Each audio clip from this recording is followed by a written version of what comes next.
Isolated and lying at 1,300 feet above sea level, Powdermills is an old gunpowder factory in the heart of Dartmoor. The industry and the people who worked here are long gone, but in 1999, Joss Hibbs established a pottery on the site. Her work follows the tradition of the wood-fired kiln, and she endeavours to make her pots using the clays and rocks that are found on the moor. Here she describes her working practice. Dartmoor sits on top of a big slab of granite rock, and when this landscape was being formed, that granite rock became hot and squashed, and clay was formed. And these are the clays I like to use to make pots at Powdermills. I can buy the clay from local quarries as bags of powdered clay and mix it with water in what would have once been a huge dough mixer from a commercial bakery. Once the clay and water have been roughly mixed, I take it to the pug mill in the workshop. The pug mill is essentially a big mincer, and it mixes the clay into a smooth enough state for me to use on the wheel. And then the fun begins. I like to make my pots on the potter's wheel, and I prefer a momentum wheel, which means I kick a big flywheel with my feet and create the spin, then work with my hands on the turntable above. When making a pot on the wheel, I start by making sure the clay is in the centre, and then you can open up the middle and pull up the sides to the height and shape that you're looking for.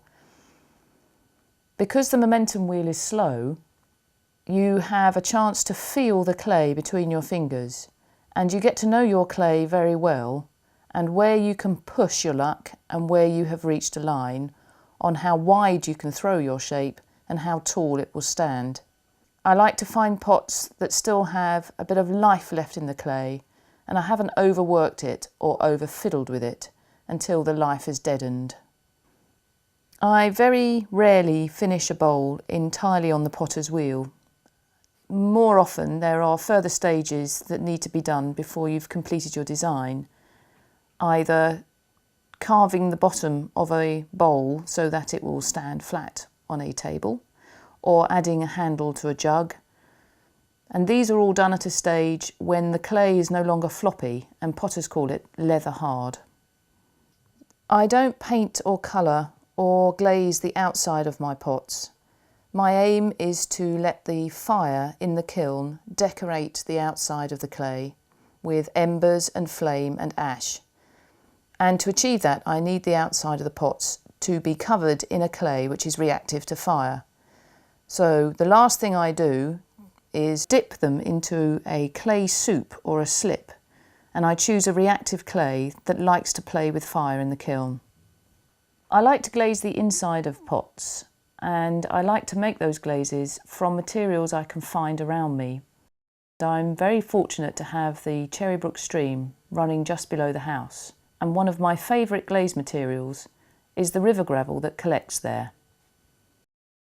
I need to grind down the river gravel into a fine powder so that I can use it as a glaze, and I do this by using a jar mill. I put the gravel into a jar with some balls made of porcelain, which are very hard, and some water. And when the jar is spun, the balls act as hammers and grind the growan down to a fine powder. The gravel is milled for 8 hours, and the last bit of the process is to drive off the water, and I do this in my Rayburn overnight.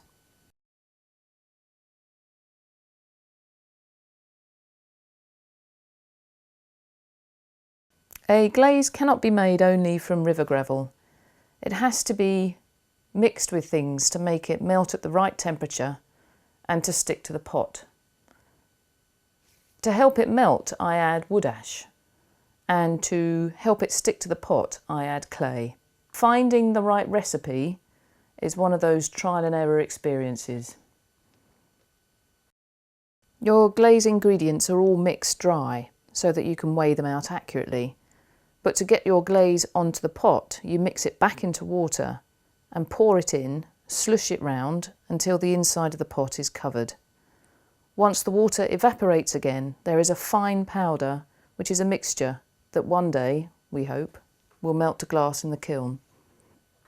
The last bit of the making process is to fire the pots in the kiln, and the finished pots are loaded in. The firing is my most favourite part, and sometimes I think I've spent most of my time making pots just to fuel the dragon. I know that they are going to be in that kiln for 85 hours. The firing usually starts on a Sunday and finishes on a Thursday. I can't do it alone, I need to have some help because the kiln is stoked every 10 minutes, day and night. But a potter doesn't sleep while the kilns are light, so even though I have volunteers helping me, I'm usually by the kiln side. The hottest temperature we reach in the firing is about 1330 centigrade, and that helps the wood ash melt the clay to glaze on the outside of the pots. Once the firing is finished, it takes the kiln a week to cool down before I can open it safely. Some potters can't wait to open kilns and run the risk of opening it too early. I'm the opposite. This is such a simple, primitive process. The possibilities for disappointment are immense. I like to put it off for as long as possible. When you're looking in the kiln, you're looking to see if your pots are still complete and whether you've achieved the variety of colours from that embers and ash and flame that you hope for. If I'm lucky, you get a Powdermills pot, and if you take a Powdermills pot home, you take a little piece of the moor home with you.